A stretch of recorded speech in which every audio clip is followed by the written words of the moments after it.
Hey, good morning. Good morning, ladies and gentlemen, and welcome to the 2022 DINFO Social Media Forum.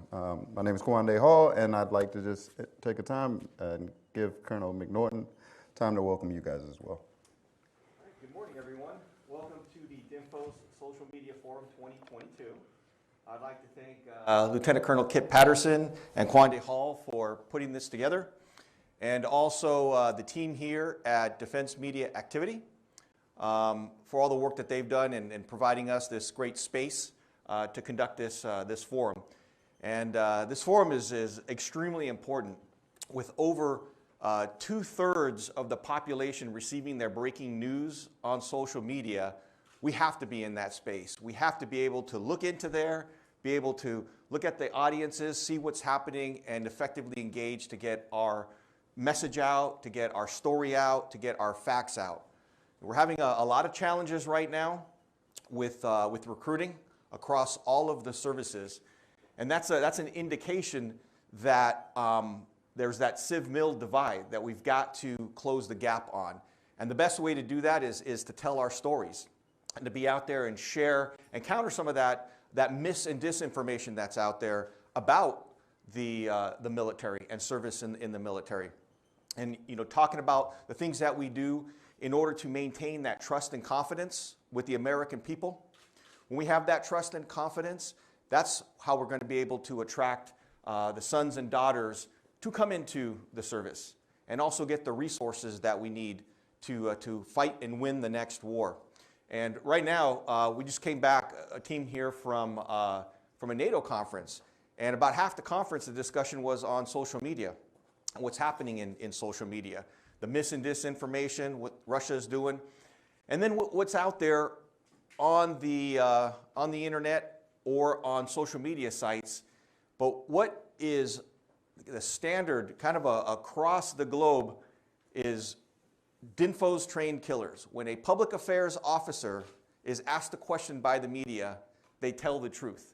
Because there's a lot of stuff out there on social media, but we still have to have that authoritative voice. And that's what we need to be on our platforms, that trusted, that verified voice. And one of the examples that came up was the Ghost of Kiev, the pilot that was flying around, and that was played up by different groups. But when a PAO was asked directly from the media, is there a Ghost of Kiev? That PAO said no. We're not aware of a Ghost of Kiev. So the truth came out from that public affairs, despite social media, TikTok, Facebook, Instagram highlighting that. And so we've got a lot of great breakout sessions or courses today to talk about some of these things, mis and disinformation, social media strategy planning. We've got a session on podcasting, another way to reach our audience, audience analysis, artificial intelligence. But the bottom line is we have to stay connected to our audience and be that voice of truth, to be that authoritative source.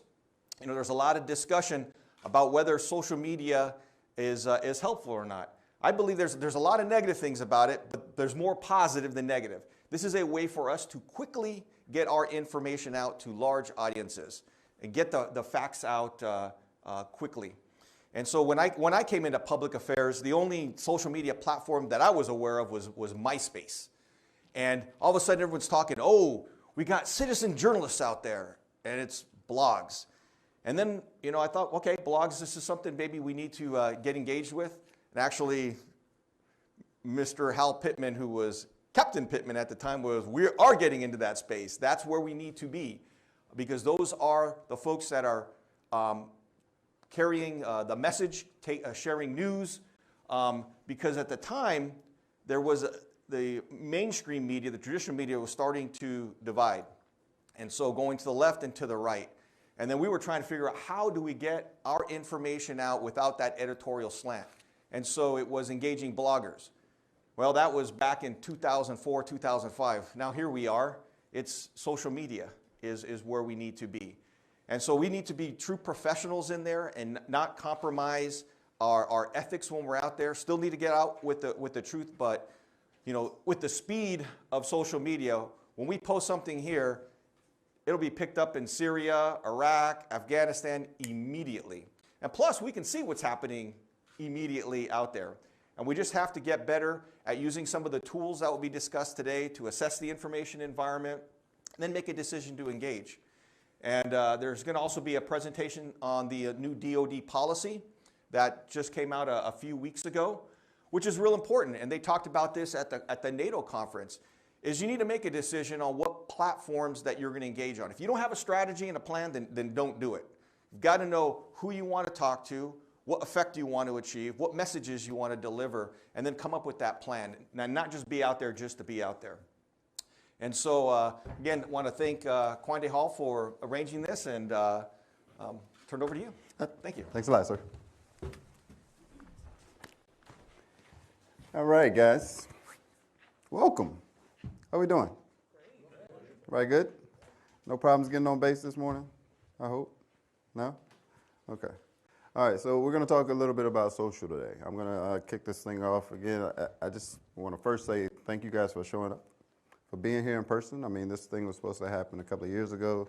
Unfortunately, we had this thing that happened in the world, and we had to postpone this thing. So it's just great to have you guys in person, actually have an audience to speak to and engage with. But for those of you who don't know, my name again is Quande Hall. I'm the program manager of Social Media Training Office at the Defense Information School. And we're here to talk about social media. I mean, is it just me, or is like social media become like this buzzword, right? You find it's like this go-to for everything. Oh, what are you going to do? Oh, we'll just use social media, right? I heard that a lot. I mean, my background is basically in public affairs, but I served in the Marine Corps for 14 years. I actually started out as a networker. I did 6 years of networking, did a couple of years on recruiting duty, augmented into public affairs in 2007. 2009, I went to Syracuse, and in 2010, I got a phone call from Ms. Rona Whalen. My gunny is in the audience, my former gunny, I guess I should say. But I never forget that call. She called me up. She said, hey, you're going to be my social media chief, right? It's 2010. And I was terrified, not necessarily because, social media, but it was this new thing, I had never heard of a social media chief in 2010, okay? I was in school with other E5s, E6s, E7s at the time across all the branches. I go around to my classmates, hey, anybody ever heard of this thing? Social media chief, what is that? Everybody's like, we don't know, Just going to be playing around on social media, I guess, I'm like, oh, okay, I know social. I mean, I'd been on Facebook, sure, right? But to have to represent an organization, I was terrified. I'm not going to lie. And then so I got there, and we didn't really know what we were doing. My first couple of weeks, I was policing social media. Have you guys ever tried to do this, right? Don't ever try to do this, right? Because I'm writing down the names of trolls and bots, right? And I'm trying to shut down, at the time, Effin' Boot was this big thing. It was a satire page, right? And they were picking fun of the Marine Corps. And so my job was like to police social media, police the internet. I was trying to shut down people. It was like, oh, Effin' Boot, I'd call Facebook and say, oh, there's this page, Effin' Boot, we got to shut it down, right? I call Facebook, they'd shut it down, and the next day it'd be like, Effin' Boot, the return, right? It's like, oh, I call them again, oh, they're back, we got to shut them down. It's like, Effin' Boot, the redo, and it's like, wait a minute. And then I had they had organized an attack against us, so like people would come to the page and, hey, I want to be a Marine. Oh, you can't hack it, blah, blah, all kind of stuff. And this is what I did for like two weeks. It was just like, man, this is crazy, right? We didn't understand why we're on social. Why are we on social? Why do we want to be on social? Just shout out your answers. Why are we on social? What do you think? Communicate with whatever your audience is. Communicate with whoever your audience is, sure. I'll take that. Quicker way to connect. Own the narrative. Own the narrative. I would agree with all of those things. But really, it's interesting in the military. For us, at that time, our why was we needed to figure out, again, how to control our narrative and how to spread messaging. We had a sense of urgency because, for one, sure, we had Marines.mil, which we put a lot of stories on, but we had Marines Magazine, which was this really popular magazine, and it was going away, okay? And so we had this need to get information out to the public. And we were in a bit of disarray because we had multiple platforms, we had multiple YouTube channels, and what we wanted to do was kind of organize all of that. So we were looking for, like, why do we want to use these platforms? Why were we trying to be a part of this thing? And I think owning the narrative was a big part of it. I remember one day I was typing on my computer, and Gunny, you stopped by my desk, right? And so she stops by my desk, and I'm typing. She watches me for a while. She goes, "What are you doing?" I'm like, "Oh, I'm responding to a post on Facebook." And she goes, "Well, you can't do that." So I stop and I go, "Well, why?" And in that moment, I can tell you my why became clearer. Because in that moment, it wasn't about micromanaging me necessarily, but I needed to understand that the reputation of the organization was at stake. And for the military, for DOD, that is our why. That is your true why. It's about reputation management at the end of the day. Because sure, you can try to compare yourself to like a big organization, say somebody, like if you're in marketing or sales, there's a bottom line there, right? If I want to sell more cars or sell more shoes, I can run a Facebook ad, and then as a result of that Facebook ad, my sales increase by 2%, so boom, we need to continue doing this and building this into our, the military doesn't have that. We're not selling anything. And it's not necessarily like a, you know, some people say, oh, we're kind of like a nonprofit, but we're not, because most nonprofits ask for money. So again, hey, I ran an Instagram ad. As a result of this Instagram ad, I had this many click-throughs and I had this much money that came. We're not that, right? What we are trying to manage our reputation. And so that everything that we do, everything that we say, every action that we make has an impact on the organization as a whole. And there's an expectation from our audience that we act, behave, sound, do things in a certain way, right? I mean, think about it. When you hear brands like, you know, Marine Corps or Chevy or FBI, you know, there are things that come to your mind that you expect that organization to do and say and act. And we have a responsibility on social media to live up to that. And so that was her concern. It was, what are you saying that is going to impact the organization? And so we had to start to build a plan. We had to put a plan together. It was, what was our true intent of using social media? Why were we using social? What were we trying to get at? For one, it was to drive more traffic into our website, into Marines.mil. But we also had a lot of content that people were looking for at the time that only we could provide and we could only give. Like we didn't have Instagram in 2010. Shocker, right? Seems like it's been around forever. But you know, one of our fastest growing platforms back then was Flickr, right? We used Flickr a lot, and Flickr was so big because you had these high quality images, and people, everybody back then, the fate was to have screensavers, right? I wanted a nice backdrop on my computer, my desktop, so people know that, hey, you know what, I support the Marine Corps, I support whatever, right? So we would take these beautiful images, and we would only make them available on Flickr, right? So it drove our traffic into Flickr, because people wanted to see those images, they wanted to download them, they wanted to own them. Another thing we did, we started engaging on social media. Because here's a kicker. Not only are you into reputation management, but social media is about two-way communication. That is the whole purpose. And if you're not willing to get involved with conversations, if we're afraid of the comment section, because a lot of people are afraid of comment section, you should be concerned, not afraid, but you should be concerned. Well, if you're not in those conversations, then why are you there? Social media is not a push medium. It's not like television, right? Like, boom, here's my show, you take it or leave it, and we can discuss it afterwards, but here it is. Or newspaper, right? Boom, here's my article, it's yours. Now, when you post on social media, they're gonna give you instant feedback. Hey, this is great. Hey, this is terrible. Hey, you're not doing this very well. Hey, you're doing an amazing job. We've gotta pay attention, and then further, we've gotta engage in those conversations. We've gotta take part. That's the whole purpose. And in that, we've got to always consider our reputation. Consider what the top is saying. What is it that you're saying that is responding to or engaging your audience? And is it aligning with the reputation of the organization? The minute you forget that is the minute we get ourselves in trouble, right? And we've seen it in the last year, the last couple of years. The DoD in general, we've had some missteps, right? To put it lightly, right? We've done things that have gotten our organizations in trouble. And I believe a lot of times it's because it's difficult for us to separate our own personal feelings with our organization. We've got to separate those things, right? The organization has a set of goals, rules, responsibilities to the American public. And we've got to align whatever we're posting, whatever we're saying, whatever we're engaging with that overall mission, with that overall commander intent, with that overall organization. It has to align. That's where strategic alignment comes into place. And we find ourselves in trouble with that in the military a lot of times. Mostly because we've got a headquarters element, right?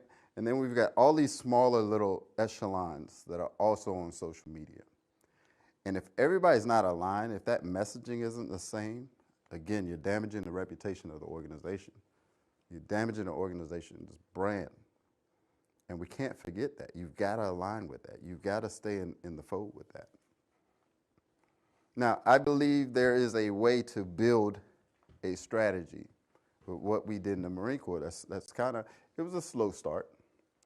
But once we figured out what our why was, once we understood what the people expected from us and started to deliver that to them, we started to grow. Okay? I think I got headquarters Marine Corps in June. July 29th, we had 100,000 fans on Facebook. And we were like, yes, 100,000. Awesome, right? We've made it. We're good, right? But people started paying attention to what we were doing. They started to enjoy the engagement. They started to enjoy the things that we were giving them, because what we were giving them was a part of the Marine Corps that either they experienced themselves while they were in, or that they wanted to experience, or that they were currently experiencing. You know, we found that our audience responded to motivational quotes, or they responded to some type of cadence. You know, they responded to the articles that we were putting out. We found a battle rhythm, and in August we hit 200,000.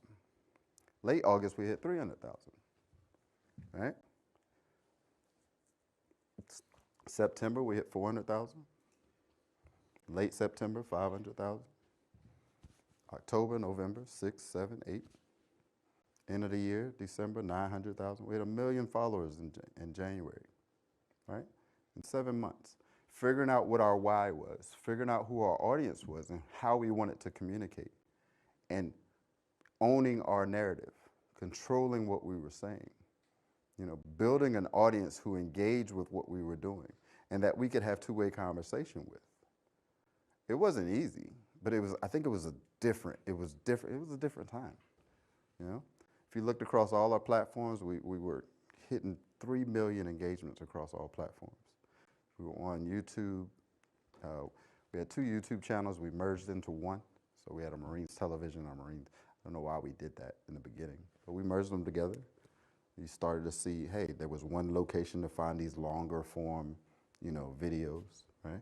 We looked at each platform that we wanted to be on and the why behind why we wanted to be on it. And we never forgot that we were representing the organization. So even if I wanted to motivate people, you know, I found out, you know, little simple things would work. For us, it was cadence. I don't know, something about Marines and cadence just sends them into a tizzy, you know. I mean, back then, we could do wall posts. It's different now. But we post something like, 1, 2, 3, 4, Marine Corps, ... and get millions of responses on there, right? Because Marines would start to engage. They would start to fill in whatever the cadence is, or they'd start telling you stories about, oh, back in 65, it was blah, blah, blah. They'd start telling stories. And then we would engage with those people. Oh, that's a great story. I'm glad you tuned in. I'm glad this motivated you. I'm glad this gave you a little bit of excitement. But we found our voice, again, behind our reputation. We built our voice and our tone based on the organization and what people had experienced in the Marine Corps, how people thought or felt like Marines would respond or Marines would talk to you. And those were the things, that was the way we found success in social. I believe the same thing applies today. The same thing applies today. You know, when you think of Denfos, right, that's a brand name. And there are expectations from your audience of what Denfos should deliver. Or if it's Navy, or if it's Army, or if it's whatever your organization is. What is the connection? What is that brand connection that you feel or you hear when you hear that name? You know, that's where you start to build on how I want to engage, you know, how I want to sound online, what content I want to post online. I think it all starts around there. That should be your why. It's all about reputation management, and we can't be afraid of that engagement. Does that make sense? Now, I do believe, hey, welcome to the new people in the crowd. I do believe there's a wow. See, that's the problem with going live. Forget what you're saying. There's a method. I guess method works. To getting to building a social strategy, and that's what we've started to teach at Denfos. Okay. I think there's a 4-part consideration to building a social strategy. And I'm sure you're going to hear about this like later on in other sessions. But at Denfos, how we approach social strategies in 4 blocks. Block number 1 is policy and procedure. I think you should understand what the policy and procedure for your organization is. Is there an overarching policy and procedure? And then what does that policy look like at my level, at my unit level, my base level, whatever, okay? Because my overall policy is just a left or right lateral limit, okay? But it doesn't necessarily define what my voice, my tone is going to be, what my battle rhythm is going to be at my organization. And I think that alignment is important because, again, no matter where you are in that echelon, if you're higher up or you're one of the smaller bases, you still have the reputation of the organization to keep in mind. So that has to align. You know, you think about companies, you know, if you've got, I don't know, Papa John's, right? You know, you would hope that all Papa John's follow along the same voice, tone, structure when it's talking about maintaining the narrative and talking about the reputation of the organization. You've got to align those things. So it's important that if I'm at a smaller unit, that I look at my headquarters or I look at the unit that's above me and say, all right, how are they communicating? What is the policy and procedures that they're following? What is it that they're saying? I think section 2 is functionality of platforms. How do I know what platform I even need to be on? All these platforms look and operate differently. The analytics are different. The algorithms that process these platforms are different. And so if you're at an organization where you're finding yourself creating one piece of content and just kind of splashing it across, you got to be careful of that, okay? You should really be telling stories across platforms. We're going to have a session about that later on, okay? You should be looking at each platform and going, okay, if people are into photography, hey, boom, there's Flickr, there's Instagram, there's Pinterest that I can gear those high quality images towards, you know? If people are into long form video, yes, it's still a thing. People spend hours on YouTube, right? Hours on YouTube. I think my child might still be watching YouTube from like 2 months ago, right? Like it's just, you can't pull them away if the content is engaging enough, okay? So long form video is still a thing, even though there's a lot of short form video formats that are out there, right? Your IG Live, your Facebook Lives, et cetera, okay? But how do I utilize that in an overall strategy? Why am I looking at this platform versus this platform? It's important for me to understand the functionality of that platform and how I can use it to, again, amplify my messaging, amplify my brand, amplify my reputation, okay? I think after that is analytics. You need to be able to track whether or not you're doing something successfully or not, right? So how do I know if what I'm doing is working, okay? It's not just about making a post. It's not just, oh man, you know, we posted to Facebook today, we're good, right? We're golden, you know. Are you getting comments? Are you getting shares? Are you getting reactions? Are those comments positive, right? Is this, again, building on the reputation of my organization? Is it strengthening my organization's reputation? Is it weakening it? Try saying that word, weakening it. Is it damaging my reputation? Is it damaging the narrative that I'm trying to create, right? And if it is, what do I do as a, what's my reaction to that? What do I do after that? What's the next step? What's the step that, boom, I make a post, people start engaging, do I walk away from that engagement or do I pay attention to it? I think it's important to pay attention to it, to sometimes get involved in the conversation. Because if not, you can lose control of your narrative. People will take it over. And they'll take it over in the very wrong ways. So you've got to be pretty active in those chats and those comments, right? And then I think finally, it's then you get into content. What type of content am I creating, right? Is it long form video, short form video? Am I just focused on certain posts? Am I focused on certain types of content, certain types of topics? And again, how does that impact the organization as a whole? How does that impact my brand's reputation? Okay? So I think if you build those 4 things, then you can create a social strategy for anybody, for any organization, if you follow along that, I think, in my experience. So we did pretty well at Headquarters Marine Corps. Got a lot of good, I think good from it. I left Headquarters Marine Corps in 2013, I believe. 2015, I got out of the Marine Corps. And 2018, I ended up here at DMA, or DINFOS. And, you walk in the door, it's kind of the same thing, right? I walked in, thought I was going to be teaching photography. I love photography. I love writing. I think that at the end of the day, that's what I do. You walk in and they go, hey, you're going to be the social media lead. It's like, wait, what? Right? And again, I was terrified, right? But here we are. I mean, this is kind of, I don't have all the right answers. I don't. I mean, this one of the reasons why we put on this forum every year is so that we can hear from industry experts. We can hear from educators on how they're delivering social media training. We can hear from people out in the fleet and field that are using social media positively or even negatively. Lessons learned. We got to learn from the mistakes as well. If something goes terribly wrong, what do we do? What do we learn from that? What do we get away from that or take away from that? I think everything that you do on social media is an opportunity to learn more about your organization. And I'm also not a proponent that everybody should be on social. But I think if you follow these rules, it's like, all right, why? Why do I want to be on social media? We've got to get out of the mindset of, oh, well, everybody else is doing it, right? Remember your parents used to say, oh, if everybody jumped off a bridge, would you follow them? Right? We thought it was funny, but guess what? That's what the world has become. It's like, oh my God, everybody's doing this, so I'm going to do it too. Everybody's watching this show, I'm going to do it too. Everybody doesn't like this, I'm not going to like it either, right? We've become this nation of followers. We need to understand, why am I doing this? Why am I on social? Why do I want to be on social? And how can I, again, I think, improve the brand or the organization's reputation based on that? You guys are mighty quiet. It's like, is it that good, or is it like, oh, this guy doesn't know what he's talking about? It's no idea.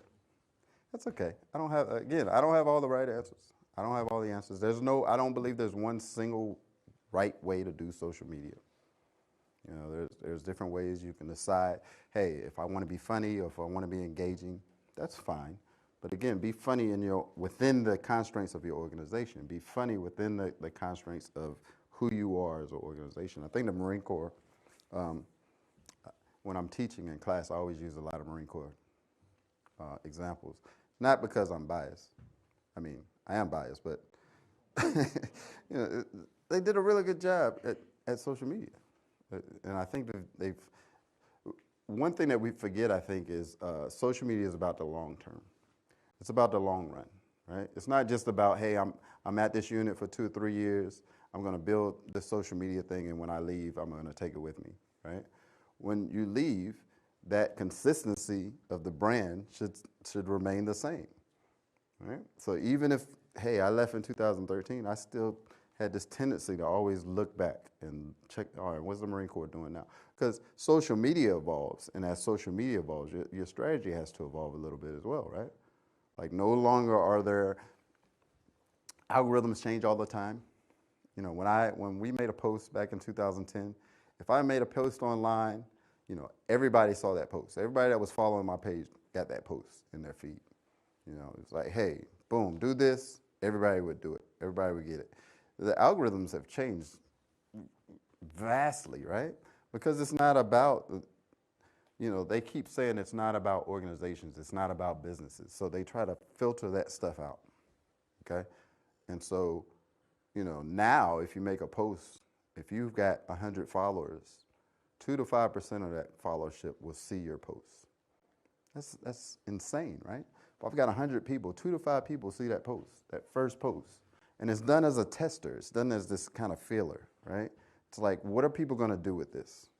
Now that you've made this post, now that you've said this thing, what are people going to do? If they're not engaging, if there's no comments, there's no shares, there's no reaction, then the system will shut you out. The system will say, this post is not relevant, okay? And it will hide it from the rest of your followers and the rest of the people. You need people to engage.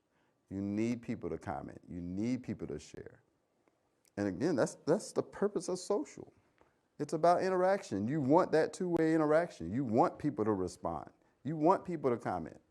You want to make engaging content so that people are taking that message and going, man, this is pretty cool.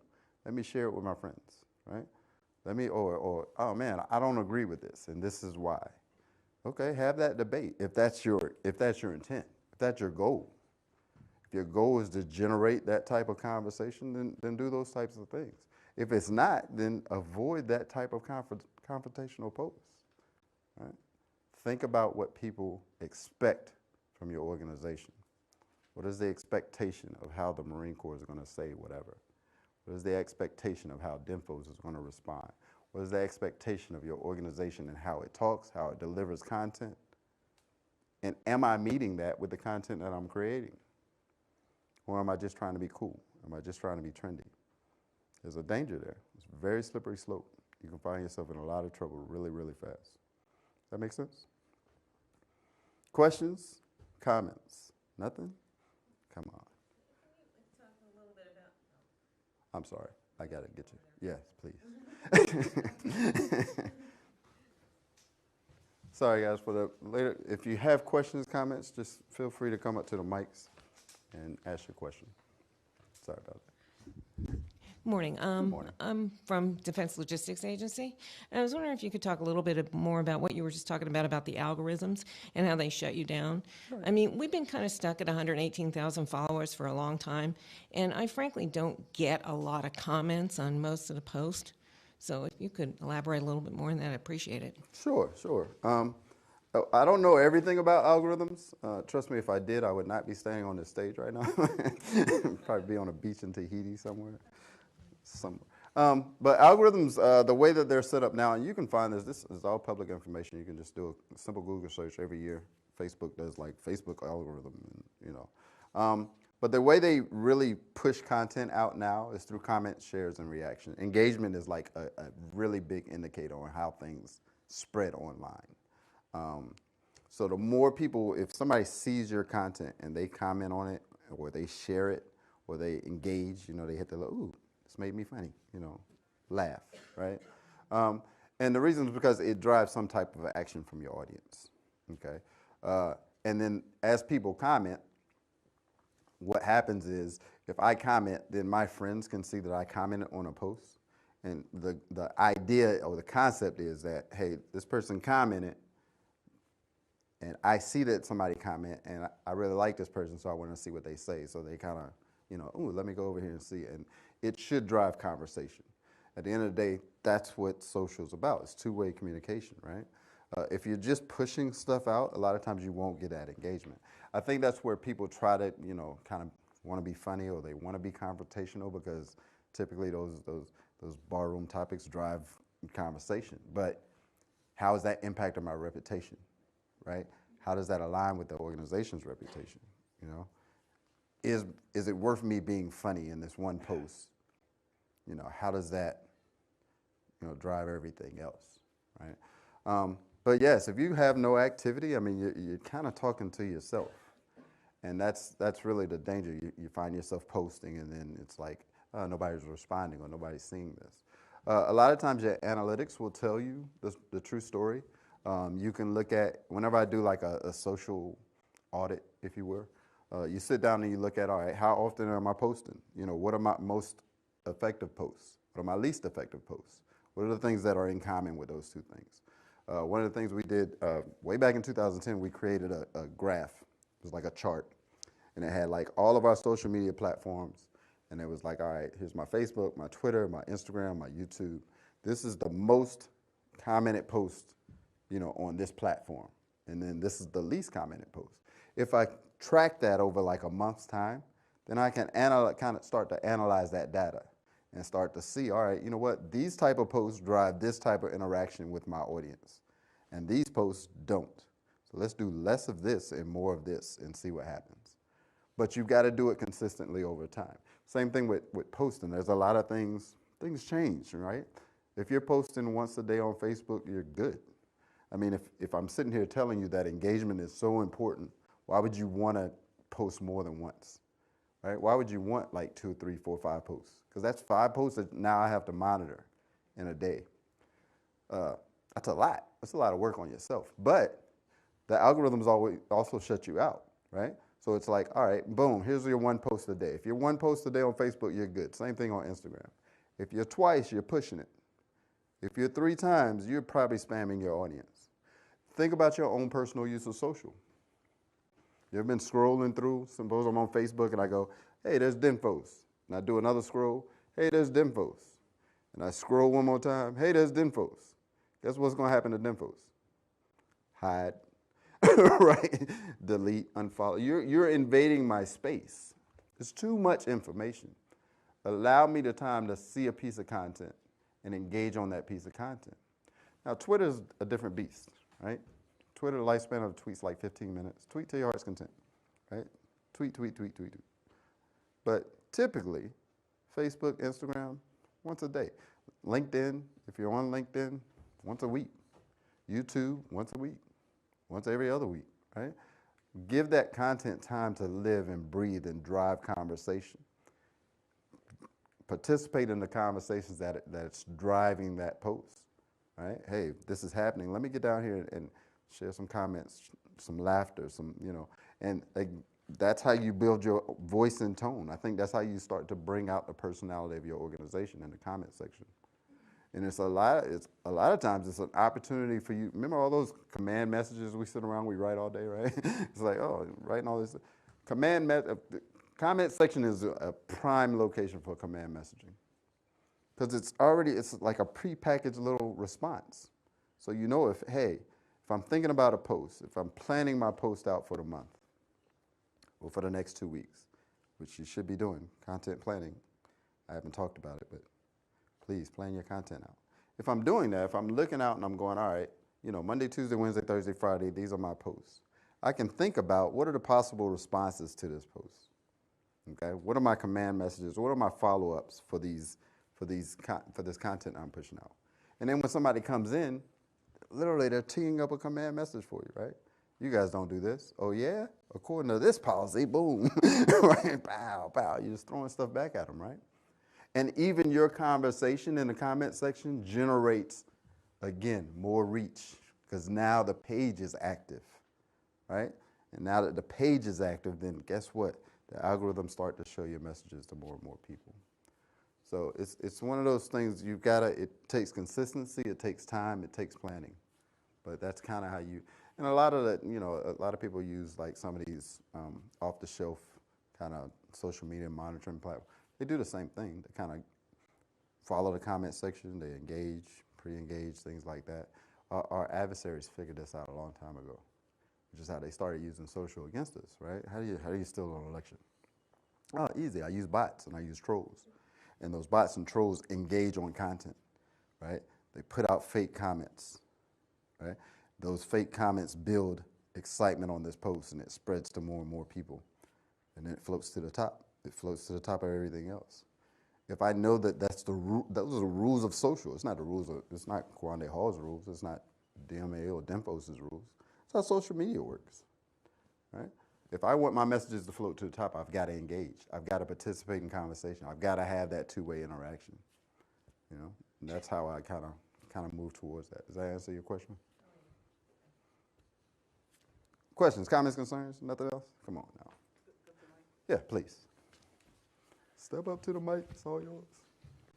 So thank you again. I'm Kiera from Air Force Research Lab. Can you talk about content and complex content? So the military is great because you have great photos, but when you're doing basic research or talk about funding opportunities, content can get a little dry. So how do you make it exciting for those people to say, "Ooh, I want to apply for that grant," right? So how do we talk about content in a way that would be creative for our audiences? How do you make exciting content? That's a good question. I mean, I got on a call with, God, they're probably listening. I hope I'm not talking.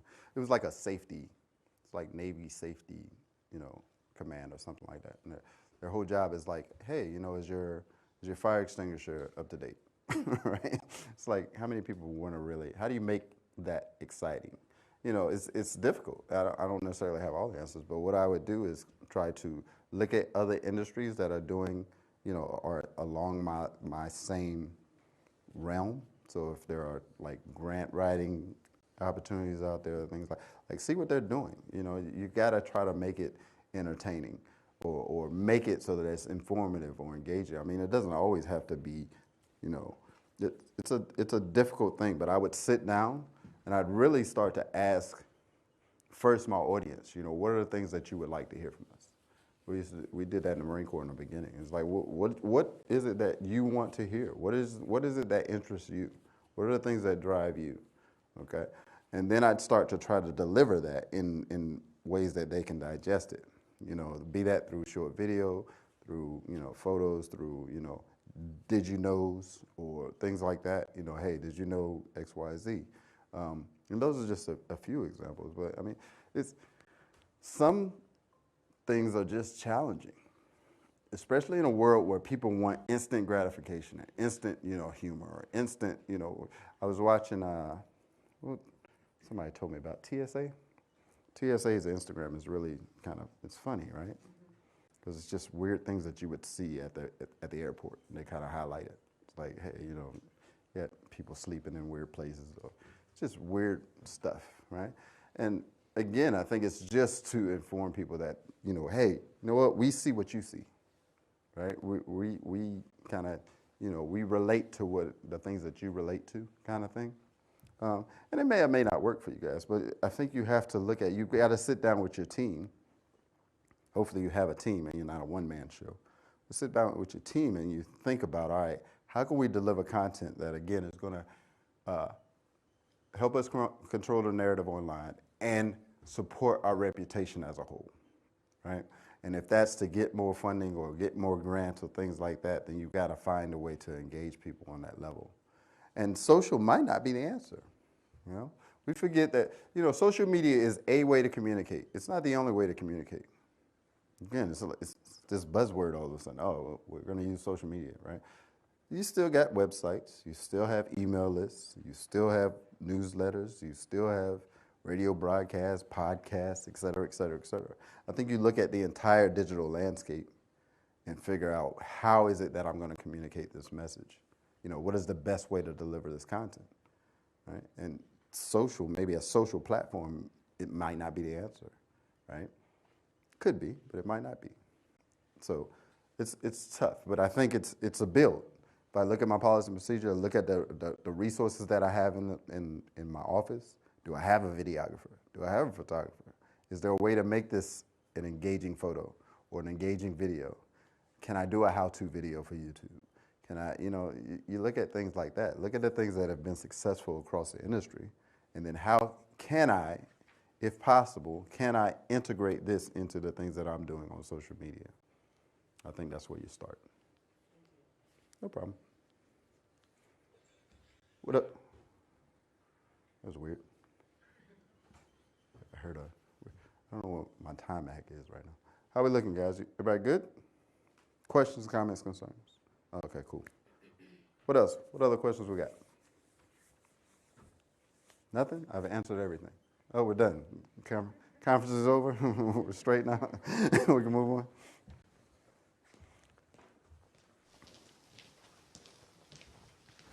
Can you talk a little bit about the kind of things that are currently working well for engaging with the with the recruitment age audience, especially with folks that are on TikTok a lot of the time, they're not on our other socials? You know, I hear that a lot. It's like, oh, we got to get the young people on social media, or there's a lot of young people on social media. You know, is that your true audience? I think if you're in a recruiting command, maybe it is. I don't know if there's a TikTok that exists. It shouldn't talk about TikTok since that's not something the DoD uses. But I don't know if there's a short video out there that just I'd watch it and go, ooh, that's it. I'm going to join the Marine Corps, right? Right? Like that's it's because of this TikTok. You know, I get the desire to want to be there because the audience is there. But again, it's how am I? Is this amplifying the reputation of the organization? Is this short form video that I see on Instagram or Instagram Live helping or hurting my organization? I saw a team up with what's his name? It had an MMA fighter out in Camp Pendleton at the same school where they teach Marine Corps martial arts, and they used the guy used the platform. He actually came and did a whole video series. It was like Patty to Matty or Matty to Pat. I can't remember his name. But he's a popular MMA fighter. He's got a really big social presence. Okay, and he fought like 10 Marines in MMA. It was pretty cool.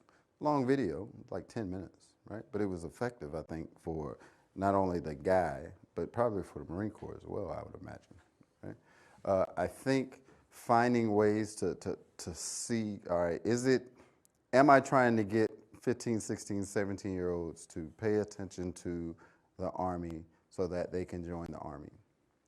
Or am I using this platform, this little mini video, to again bolster the reputation of the Army so that if people see it, then they might have a second thought about joining, right? So I think you build it the other way. I think you say, hey, as the Marine Corps, as the Army, as the Navy, these are some of the things that we do.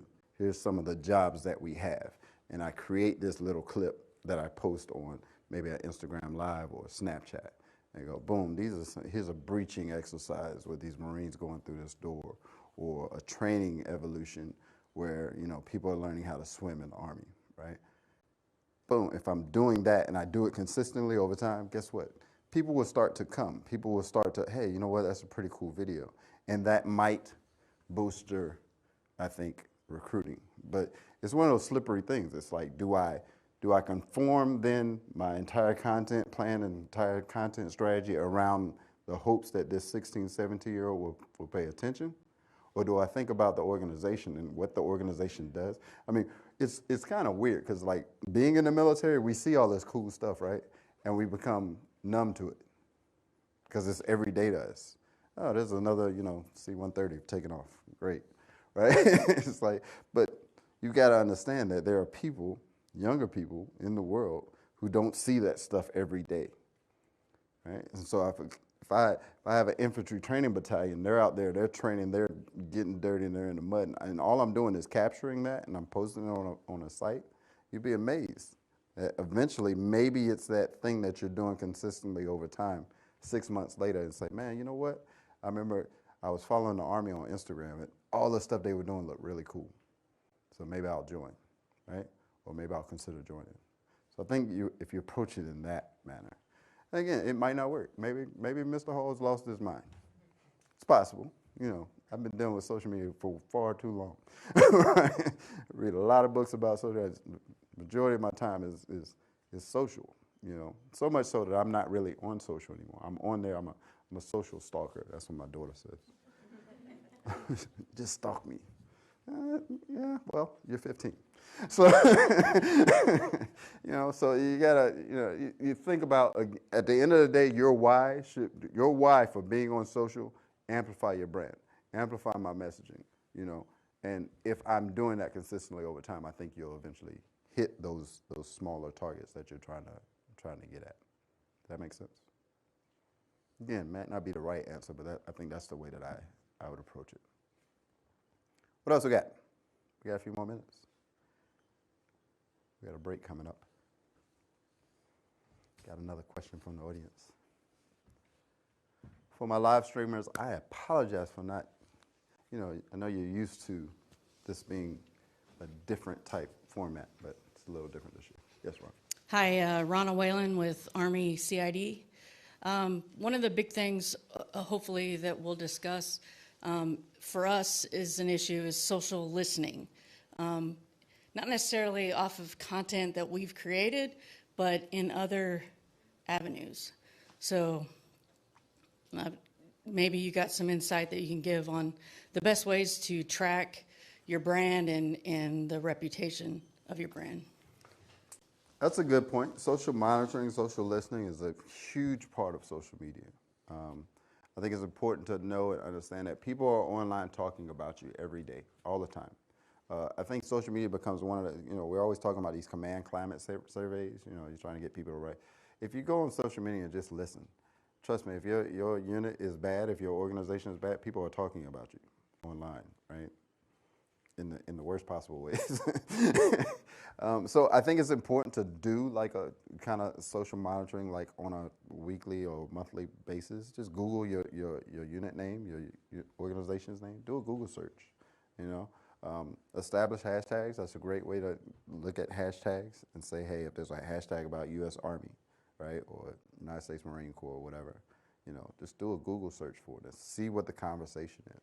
Because a lot of times, if people are talking about an issue, then it's something that you can kind of get ahead of.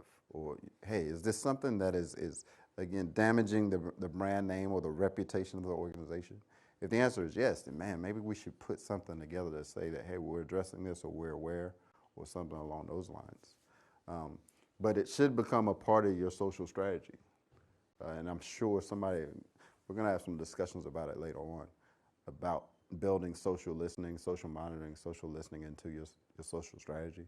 But yes, you should definitely be, if you haven't checked out Reddit or Quora, these blog sites that are out there, trust me, somebody is talking about you.